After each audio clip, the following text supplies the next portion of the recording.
Hello friends, welcome back. Today I want to talk about something very real, very practical, and yet deeply spiritual. And that is how we handle disagreements in marriage. Now I know some people believe that every argument with their spouse is a sign of a spiritual attack, that every moment of conflict has a demon lurking behind it. But let's be honest, marriage brings together two imperfect people from different backgrounds with different personalities and sometimes very different opinions. Therefore, conflict is not always demonic, it's often just human. Now, here's the danger.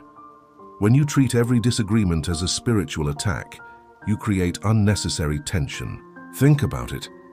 If every time you and your spouse argue about money, parenting, chores, you assume the devil is behind it, small issues begin to feel catastrophic. What could have been a simple conversation now turns into a battle. The truth is, most disagreements are not about good versus evil. They're about perspective. They're about learning to merge two lives into one. And here's what often happens. When you see every disagreement as a threat, you risk a double loss. First, you lose the argument. Second, you damage the relationship. Now, which of those really matters more? You can win the point, but if your spouse feels unheard, unloved, or attacked, you lose something far greater: intimacy and unity. Remember, when you got married, you didn't vow to always win. You vowed to love, cherish, and honor. That means sometimes choosing peace over pride, understanding over accusation. So what's the better way? It comes down to three things: humility, patience, and perspective. Humility says, I may not have all the answers. Patience says, I'm willing to listen instead of rushing to defend myself.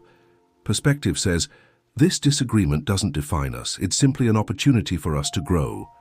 My friend, approach disagreements with a willingness to understand, not just to be understood. Seek resolution, not victory. When your spouse wins, the marriage wins. And when the marriage wins, both of you are stronger. Always remember that a strong marriage doesn't thrive on suspicion, accusation, or constant defensiveness.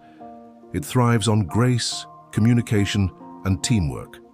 So the next time you and your spouse don't see eye to eye, don't assume it's the devil at work. It may just be two people learning how to love better.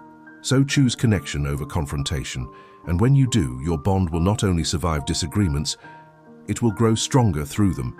Because in marriage, the goal isn't to win the argument. The goal is to win each other's hearts again and again. Thank you for watching, and if you've been blessed, won't you consider supporting this channel by subscribing and sharing with your friends and family? God bless you.